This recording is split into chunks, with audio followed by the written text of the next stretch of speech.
Bueno, buenas noches aquí en España. Antes que nada quería agradecer al grupo venezolano de enfermedad inflamatoria intestinal y en especial al doctor Guillermo Beitia. Y bueno,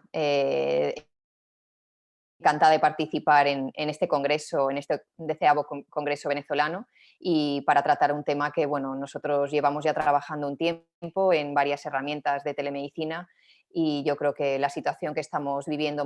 a nivel mundial con la pandemia pues va a hacer que de aquí en adelante podamos implementar más en la práctica clínica herramientas que nos puedan ser útiles en la práctica clínica de telemedicina. La telemedicina en la enfermedad inflamatoria intestinal disponemos ya de estudios que se han ido haciendo sobre todo en la última década y bueno, pues la telemedicina abarca un gran campo de, bueno, de tecnologías de la información y comunicación que con el apoyo de la prestación de servicios sanitarios a distancia pues puedes seguir al paciente sin la necesidad del contacto directo con él mismo. Existen distintas aplicaciones de la telemedicina y yo voy a abordar fundamentalmente 3 de ellas, que son las que más se han visto desarrolladas hasta la fecha en el campo de la enfermedad inflamatoria intestinal, que son la teleconsulta, la teleformación o teleeducación y la telemonitorización. Empezaremos, bueno, nosotros hicimos ya pues hace un tiempo una revisión que posteriormente actualizamos para ver cuántos estudios, qué es lo que se estaba trabajando hasta la fecha en diferentes herramientas de la telemedicina en la enfermedad inflamatoria intestinal, y vemos que en la revisión que hicimos la mayoría de los estudios que se habían publicado hasta la fecha eran estudios en pacientes que estaban en remisión, la mayoría de ellos con colitis ulcerosa, y utilizaban las aplicaciones de la teleformación, teleeducación o telemonitorización. La mayoría de estos estudios, el objetivo primario de ellos fueron valorar si había una mayor adhesión al tratamiento, si había un mayor conocimiento de la enfermedad utilizando estas aplicaciones y si en definitiva el paciente estaba satisfecho y conseguía pues, bueno, ser un paciente experto, empoderado en su patología. Empezaremos hablando por la aplicación de la teleeducación, en la que bueno, es una aplicación que tiene que formar parte de todas las herramientas que utilicemos, puesto que se trata de un perfil de un paciente joven, un paciente en la mayoría de los casos, bueno, pues hoy en día tecnológicamente activo y en el que, bueno, pues está muchas veces buscando información en Internet, y debemos ser los profesionales sanitarios los que orientemos a los pacientes a que busquen información para tener más conocimiento acerca de su patología en webs y en portales institucionales que estén pues avaladas de calidad y con información realmente fiable. Disponemos de muchas webs, que la mayoría de, pues bueno, en cada uno de los países ya disponen de webs propias, como nosotros en Educa Inflamatoria, y estas portales son los que tenemos que nosotros dirigir a los pacientes para que busquen información. Si pasamos a la aplicación de la teleconsulta, que sobre todo a raíz de la pandemia es lo que más se está desarrollando y poniendo en marcha en la mayoría de las unidades con enfermedad inflamatoria intestinal, pues vemos, bueno, esta es nuestra consulta como cualquier otra de otra unidad de enfermedad inflamatoria intestinal, en el que por un lado tenemos la consulta presencial, en la que, bueno, pues la utilizamos fundamentalmente ahora para hacer las primeras visitas, la primera visita educacional con el personal de enfermería, y por otro lado, que es la que vamos a hablar, la consulta telemática o la teleconsulta propiamente dicha. Hay 3 modalidades de consulta telemática, como es la consulta vía telefónica, la consulta vía mail y la videollamada, que es la que más se está empezando a implementar a raíz de la pandemia. Nosotros el año pasado recogimos un poco los motivos de cuáles eran las consultas que se hacían a través del teléfono y de la consulta vía mail, y el 60% de los casos los motivos de las consultas son relacionadas con su propia patología, relacionadas con los brotes, con el manejo de los síntomas, del tratamiento que se les ha pautado, de efectos secundarios. Aproximadamente un poquito menos de un tercio de los pacientes, los motivos de las consultas telemáticas son relacionadas con pues bueno, hábitos alimentarios, dietas, vacunología, aspectos más psicológicos o de planificación familiar, y un 10% de los motivos de las consultas pues venían siendo sobre todo administrativos, pues para la renovación de recetas, para solicitar un cambio de cita, para hacer una interconsulta a otras especialidades. Y lo que hemos visto este año, y comparando lo que llevamos de año frente a las consultas telefónicas recibidas en el año 2019, pues vemos ya que sin haber acabado este año, ya vemos que el porcentaje de pacientes que están utilizando la atención telefónica comparada con la del año pasado, pues está siendo significativamente mayor. Y lo mismo nos está ocurriendo con las consultas que estamos recibiendo a través del correo electrónico. Nosotros veníamos recibiendo aproximadamente una media de 80-90 mails al mes y bueno, pues un poquito menos se envían porque la mayoría de las respuestas de las consultas que realizan sí que se pueden hacer por mail, pero hay un pequeño porcentaje que hay que llamar al paciente pues porque no necesitamos más información o porque no se puede responder el motivo de la consulta en simplemente un mail. Pero vemos que desde que hemos empezado el año y fundamentalmente a partir de marzo, que es cuando empezamos aquí en España con la pandemia, pues el porcentaje de mails que recibimos en la unidad mensualmente prácticamente casi se ha más que duplicado con respecto al del año pasado. Se redujo más o menos en verano cuando el porcentaje de infecciones empezaron a reducirse y vemos que ahora en esta segunda ola estamos recibiendo muchos más correos en lugar de consultas presenciales. Y nosotros este año estamos, a raíz también de esta situación en la que nos hemos visto obligados, y bueno, yo creo que es al igual que ustedes, a utilizar más los medios no presenciales para evitar que el paciente se tenga que desplazar hasta el hospital, pues bueno, llevamos unas semanas que estamos utilizando ya la videollamada. La videollamada es una modalidad que es la que más se acerca a lo que era una consulta tradicional presencial, en la que nos permite pues, recuperar esos componentes no verbales que la consulta vía mail o la telefónica pues, no lo tienen. Es verdad que la videollamada hay que tener en cuenta que sí que tenemos que cumplir exactamente con la conexión, la hora de la cita que el paciente tiene, porque si no supone más trabajo, porque si no nos conectamos a la hora que tiene la cita, hay que llamarles por teléfono, avisarles que se le va a hacer una videollamada y al final supone pues una prolongación de esa consulta. Y bueno, yo creo que también esta videollamada, igual que a nosotros nos está costando también un poquito, pues necesita también una preparación tanto a los profesionales como a los pacientes pues para utilizar este tipo de herramientas y que lo más importante también es que si la videollamada la tenemos disponible tiene que estar integrada en el sistema de información electrónica que se utilice en el hospital para no tener que duplicar información. Y ya pasando a la aplicación de la telemonitorización, que es lo que nosotros llevamos trabajando ya unos años, en la que bueno, pues ya se disponen ya de plataformas, sobre todo son plataformas web en otros países, como la plataforma de Constant Care, que se utilizó fundamentalmente al inicio para pacientes con colitis ulcerosa en remisión, o la de MyIBD Coach, que también utiliza tanto Crohn como colitis, pero son pacientes que están estables, o la de TeleIBD americana. Y todas estas plataformas que todas ellas han publicado ensayos clínicos para valorar también la seguridad y la eficacia de estas plataformas, sí que se han visto que son eficaces, pero lo que sí que llamaba la atención en la mayoría de los resultados de estos ensayos, que había un porcentaje alto de pacientes que perdían el seguimiento. Y esto es lo que nos ha hecho pensar que probablemente el paciente que está muy estable es el paciente que es más fácilmente que pierda el seguimiento, porque una plataforma si le está recordando constantemente que tiene que entrar pues bueno, a rellenar el índice de actividad y el paciente se encuentra bien durante mucho tiempo, pues es el paciente que va a perder esa adhesión al seguimiento a través de una aplicación. Tenemos otras herramientas como es la monitorización remota de la calprotectina, que esto también nos va a permitir tener un dato objetivo para que el paciente se pueda controlar a través de, pues eso, desde su modo domicilio con plataformas remotas, pero también teniendo datos objetivos como puede ser la calprotectina fecal. Nosotros cuando nos planteamos trabajar y desarrollar una plataforma para el control remoto de los pacientes, pues bueno, pensamos que lo que no había era mucha evidencia del papel de la telemedicina para monitorizar a pacientes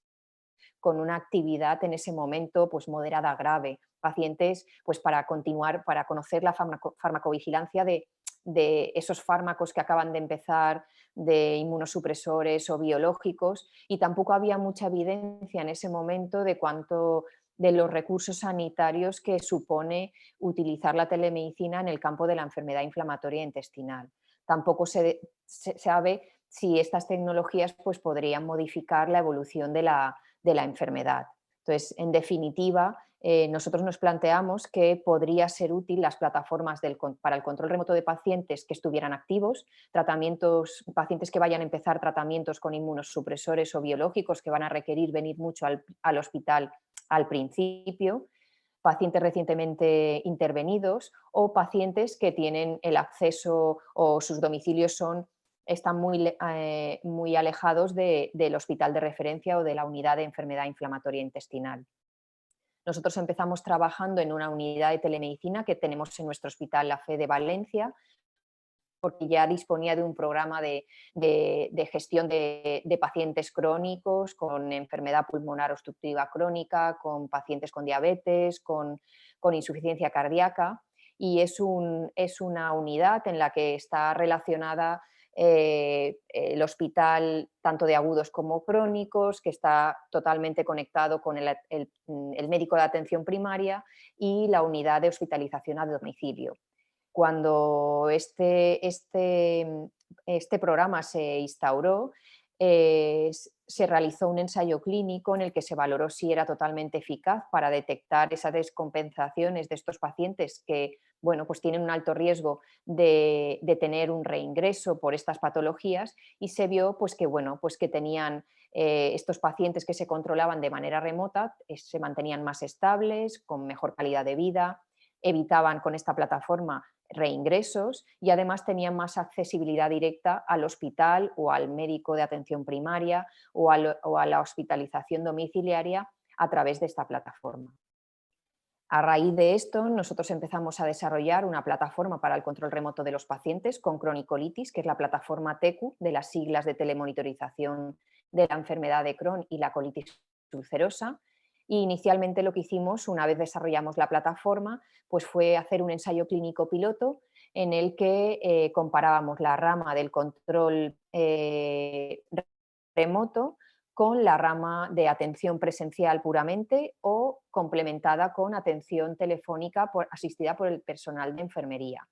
Los pacientes que incluimos eran pacientes que considerábamos complejos por el hecho de que estaban en ese momento activos y iban a empezar un tratamiento con biológicos, con inmunosupresores, con tratamiento combinado, y que además pues, podrían llevar también esteroides. Y vimos que a las 24 semanas de seguimiento había un mayor porcentaje de pacientes en remisión en la rama del control remoto de TECU. No fueron diferencias estadísticamente significativas porque probablemente el seguimiento fue corto y la N de pacientes fue de 63, que era pequeña. Analizamos también los costes, tanto directos en términos de visitas a urgencias, hospitalizaciones, consultas telefónicas urgentes, teniendo en cuenta lo que es el mantenimiento de la plataforma, los costes indirectos como son los que suponen del absentismo laboral o escolar, o lo que supone el tiempo que utiliza el paciente en estar conectada a la plataforma, y se concluyó que además de ser la plataforma ser efectiva para el control de la actividad, también se asociaba a un ahorro de costes de hasta unos $1.100 y $2.500 en comparación con las dos ramas presenciales y telefónicas. Por tanto, dado que la enfermedad inflamatoria intestinal cada vez hay una mayor prevalencia de pacientes con un alto coste, lo que supone tanto los costes directos como indirectos de hospitalizaciones, de fármacos, de absentismo laboral, pensamos que plataformas para el control remoto de pacientes como TECU podrían ser una opción real para la reorganización de las unidades de enfermedad inflamatoria intestinal a nivel nacional. Cuando finalizamos el estudio piloto, lo que sí que quisimos es conocer el punto de vista del paciente, porque es cierto que no tiene nada que ver lo que busca el personal sanitario de datos objetivos para saber si están bien totalmente controlados con la actividad, a lo que busca el paciente, que finalmente lo que busca el paciente pues bueno, es tener calidad de vida, no tener síntomas.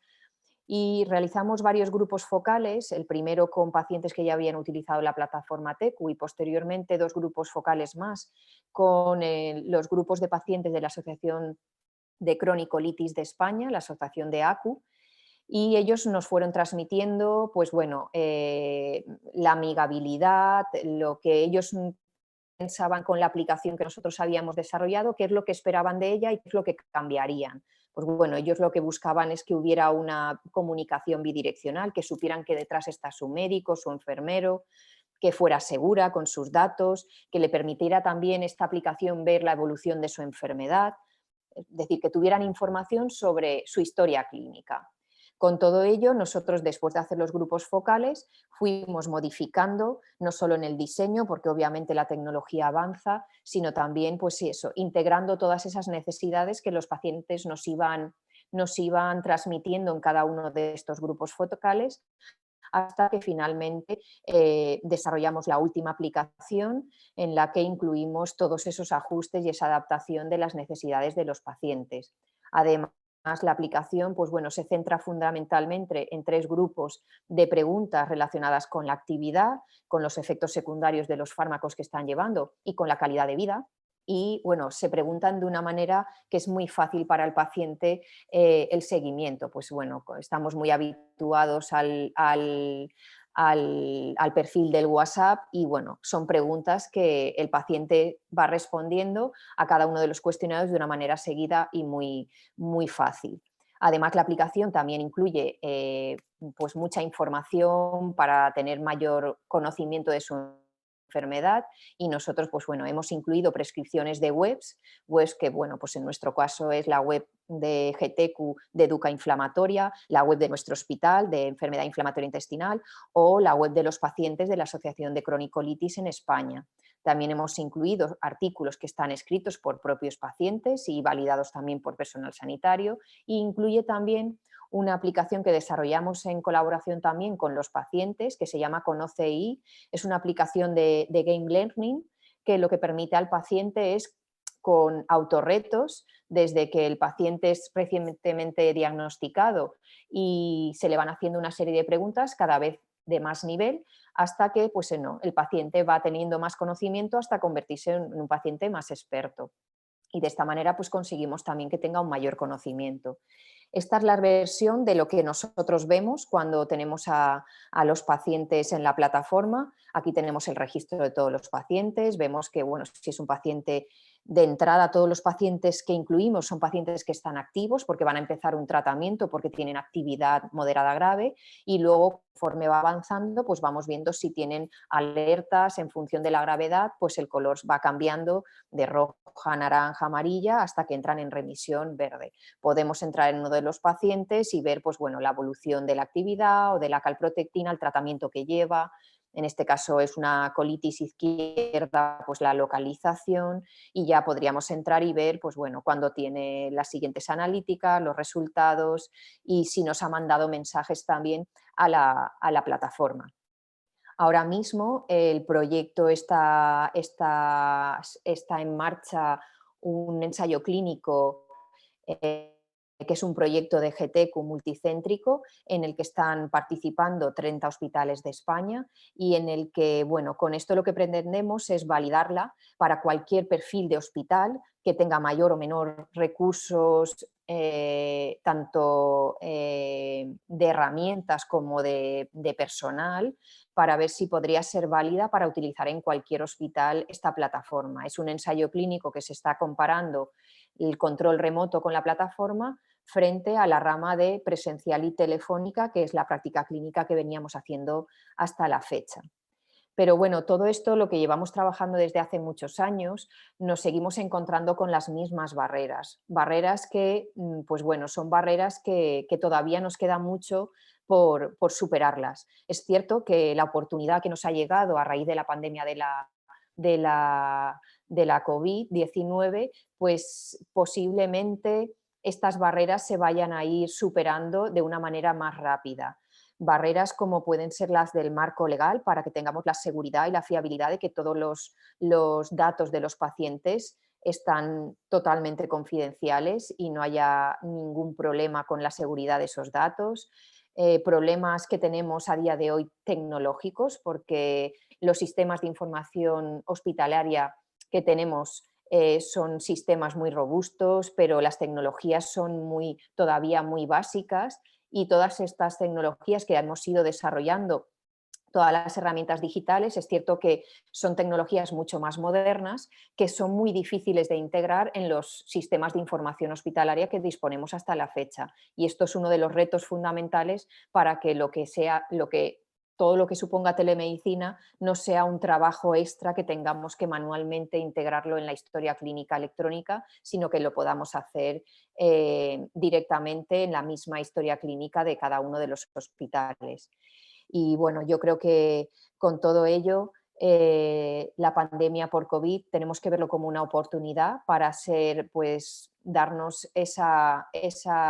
oportunidad para ir mucho más velozmente superando todas estas oportunidades, de todas estas barreras, puesto que ya hay sociedades científicas que están apoyando la consulta no presencial como parte del seguimiento del paciente, como en práctica clínica veníamos haciendo